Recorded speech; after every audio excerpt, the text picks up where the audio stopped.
stable coin. Now, why is USDC another stable coin my number 4th pick? Well, simply by the nature of if you want to be able to go and do cool things like use dApps to trade with in a decentralized manner, and you also are someone who thinks that, let's just say 10% of their portfolio should be in stablecoin, something that you can get yield on, right?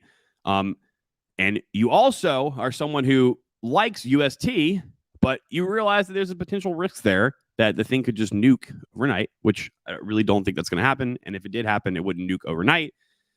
And it'll probably still end up being like 98 cents per UST. But like, again, that's not going to happen in my opinion. USDC, it's not going to nuke overnight because it actually is owned and controlled by a bank. And for every USDC token that is out there, there indeed is $1 to collateralize it, right? And plus, like, I would rather be trading. So let's just say, again, back to the 10% stablecoin, and whatever, you could be 7%, it could be 0%, it could be 20%, whatever you think it is. And I'm sure that that percentage would change over time with, you and your evolution as a person. But let's say it's 10%. Well, maybe 5% you want to be getting yield on, right? Which if you're going to get yield from your stablecoin via UST on Anchor protocol, and you have all those tokens staked in there, in order to continually get that yield, you can't be staking, unstaking, staking, unstaking, staking, unstaking to go trade with your other part, right? The other 5%, you would put it in USDC, and you could say, okay, I'm going to go and trade with this USDC. I can go out and literally use the cool Web3 internets, and use my USDC to do all these cool things with it, okay? And now my other stablecoin can stay staked over yonder. So that's really, guys, pretty simple as for why USDC is number 4. All right. Now, number 5. Does anyone want to take a whopping guess at number 5? Randall J says, "Hey, comes from below." Yes, it does, my friend. Erlian says, "Just buy Hex, bro." Man, I don't know. Mr. Randall J, you were right, my friend. My number 5 pick is indeed Drip from the Drip Network. Oh my God. Everyone is going to be so upset when they see this. Now, clap myself for having this my number 5 pick, but I'd also like to give a clap for Mr. Samuel Perchinsky for also coercing me into the Drip Ponzi scheme. All right. So in all seriousness, though, let me tell you guys why Drip is my number 5 pick. All right. So, what is Drip, guys? Without getting a little too actually up in here and getting overly complicated, Drip as number 5 pick because it is a DeFi protocol that simply just works TM. Okay. Now, yes, by nature, it is somewhat of a Ponzi scheme, but being a DeFi protocol based off a smart contract with code that just works TM, all right? If you play by the rules, it's almost impossible to miss out, okay? Now, this isn't something that I would put in like a lot of money on, but this is something that is a DeFi protocol that I think that you can literally use to grow, and you can play it as a game, which that's what this is. Drip is a game, okay?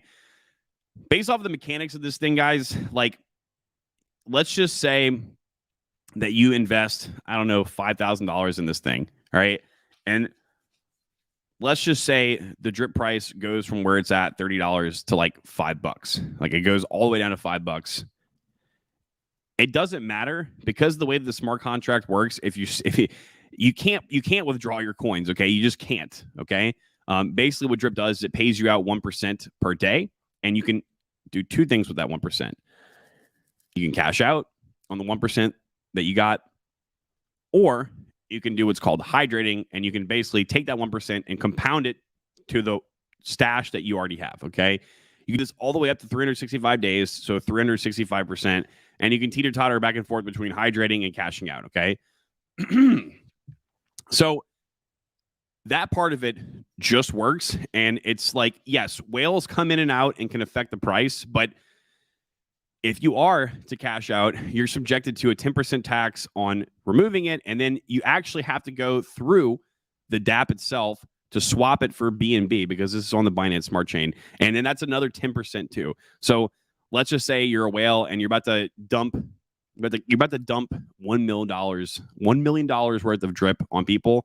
It automatically goes from being $1 million worth to $750,000 worth. So $250,000 of that would be basically nullified and put back into the DeFi protocol, which would be distributed amongst all the people that are getting that 1% APY per day. Okay. So that's why. There's nothing great about it, all right, other than the fact that it's just code that just works. Okay. And people hate it. Some people love it. Like I said, I don't think this is good. Me personally, I don't know. I don't think there's anything like that you could say that's going to be like, hey, this is a permanent thing. But like, if you were to just do this, and let's just say you wanted to throw $1,000 into something for a year and just see if it worked, and you're willing to take that $1,000 as a risk, this would be one of those coins that I would consider to be going towards a casino. But actually, it's like going to a casino and a slot machine, but you already know what the code and the algorithm for the slot machine is going to be, and so you know your chances of winning or losing. Okay, that's the wise number. Aurelian says, "Yo, what the fuck?" Big surprise, huh? Aurelian, right? That is why, my friends. Nothing more, nothing less. There's really nothing amazing about it. Some people, everybody talks it up like it's like the coolest thing ever. Everybody that's in it and everybody that's not in it hates it. You know, I am somewhat into drip. I have a very tiny bit, and I've been there for a while. And so far, I've made money from it, and it's like one of the tiniest parts of my bags. Okay, that's it. My bags. It's like the tiniest part of my bag, and it's just a cool DeFi protocol that I do for fun.